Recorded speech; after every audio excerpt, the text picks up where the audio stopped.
We're still in limbo for XDefiant and those looking forward to playing it, but while we still have a playtest coming up sometime, there's still a ton of questions in the air for the launch and beyond. One thing that I wanted to discuss with you that I feel many may have overlooked or maybe missed entirely is a change that's going to affect some players. Not all, but certainly some that may have been hopeful for trying XDefiant out, because for some, they won't be able to at all. Drop your thoughts, drop a like if you enjoyed the video, and subscribe for more XDefiant and other FPS coverage. I'd love to have you in the community, but for now, let's jump into it. So first and foremost, there is still no official date for when this game will launch just yet. It was recently announced by the official XDefiant socials that we're finishing up preparations for a 12-hour test session that will be worldwide on PlayStation 5, Xbox Series X and S, and PC. The goal of this test is to stress test our servers to get critical data to prepare us for launch. This is where we need your help to test our servers as much as possible. As always, feedback on your experience is important to us. After this short test, we expect to be able to lock a launch date and start sharing more about the exciting content XDefiant has to offer in the future.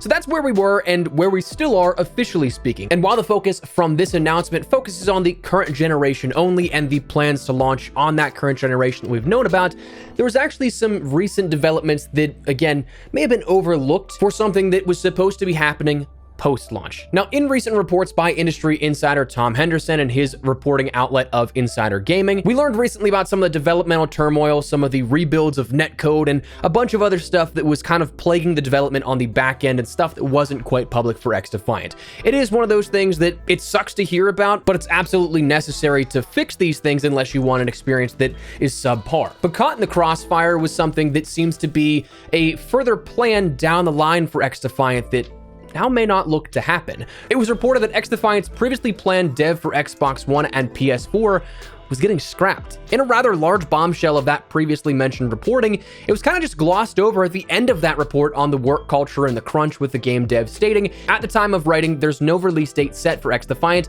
and Insider Gaming understands that the past generation console versions for the PlayStation 4 and Xbox One have been canceled.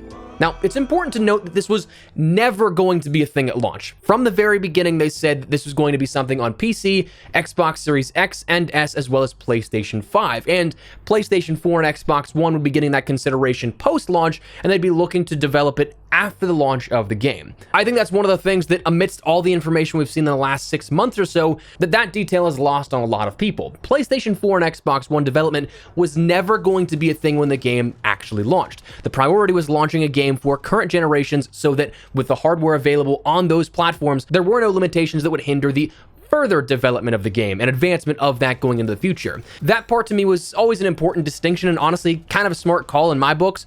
You build a game for the future continuation of the game in mind, utilizing that baseline hardware that will be built out upon and expanded upon for the next 5 to 8 years or so before the next generation consoles come out, meaning that you have so much more runway to work with in developmental setting, much more processing power, and so on and so forth. If you were to build a game that was meant to be played at launch also on PlayStation 4 and Xbox One, along with PlayStation 5, Xbox Series X and S, as well as PC, all simultaneously, you'd have to account for those tech limitations of last gen, a step below where we are now, for sure, just because that tech is outdated by as far as 2013. So while it was never going to come at launch, the question, I guess, turns to, is cutting it all together the right move? I think there's a few different ways that you can look at this. For the first way, it really comes down to the feasibility of the product that they were trying to build. Frankly, there has to be some sort of parity. Like, it can't feel like an entirely different game if you were to have different generation versions of the game. You have to have some amount of parity that you can't cut X amount of maps, weapons, features to fit in those hardware ceilings that the last generation has. And we've seen how that's kind of gone in the past before. I always think back to Black Ops 3's last gen version, honestly, cursed game version if we talk about that. But the full game was built for PlayStation 4 and Xbox One than when that was first out, that being the current generation at that point.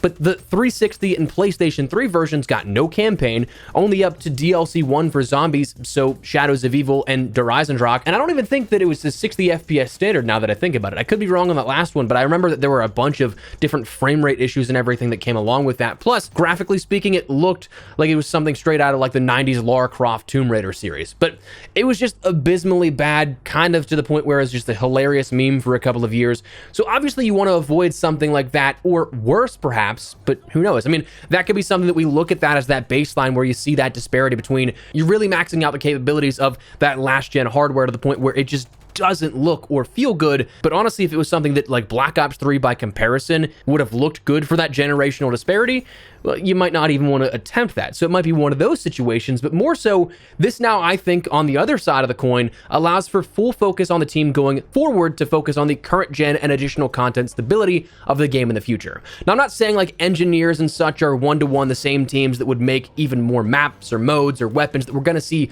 more post-launch stuff come XDefiant's launch and future, but I mean, to any degree, you'd be taking some development team to work on an entirely different sub-project of the game versus the live service aspect of it that hopefully is done right. At the very least, we now have a more unified development experience, and especially if you're a COD fan, I feel like in the past couple of years, this is something you could probably get behind, because we've seen a couple of Frankenstein games put together with a lack of focus in some areas as a result. Modern Warfare Zombies this year is a great example. It launched and then has had minimal updates since Season 1 in December.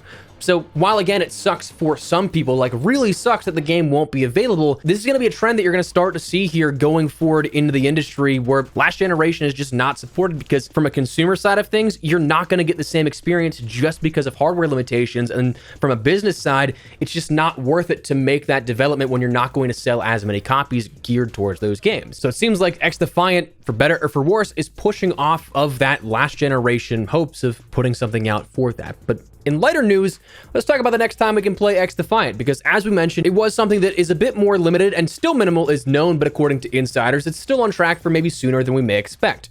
While nothing official from the XDefiant statement was made in regards to any specific date or even window of time, it's still believed that it could be this month. Insider Tom Henderson believes, as of his report, they still don't have a date for it internally, but they're hoping this month. So if that's the case, that was something that was mentioned like a week and a half ago or something at this point. But if that's the case, well, we're halfway through April, so maybe we see something announced as of next week or something that introduces this as something to look forward to. If it's anything to go off of as of their last public test session and something that was that quick little burst of trying the game out for 12 hours, that was something that was announced 2 days before. So whenever they do this, I'm expecting it to, whether it be next week, the week following, 3 weeks later, 3 months from now, I'm expecting them to announce it pretty close to when we'll be able to play it. So it's not going to be something that I would imagine we have like a week of build up and anticipation of, hey, we're going to get to play the game for 12 hours. Instead, it's just going to be like, hey, download the game, preload's available right now, and then you can jump in a day or two. So that's what I'm expecting. And then after that, well, hopefully we're home free. Hopefully we have the ability to play the game in full and in its entirety shortly thereafter. But for now, that's where we're at here at this. Unfortunately, a bit of a development on the development of the game for some players and a little beyond that. So just want to talk to you guys casually about XDefiant here today and keep you in the loop with everything you need to know. So for now, that's what we're going to call it. Let me know your thoughts down below. What do you guys think here of this? Are you guys happy that XDefiant is no longer going to be accommodating Xbox One and PlayStation 4? Are you disappointed? Whatever the case, drop your thoughts down below. But if you enjoyed the video, you found it at all insightful, do me a favor and drop a like on it. And if you're new to the channel, make sure you subscribe so you don't miss a single thing regarding all things XDefiant and other FPS content. I'd love to have you in the channel. But for now, thanks so much for watching. My name is Espresso. I'll see you later. Take care and peace.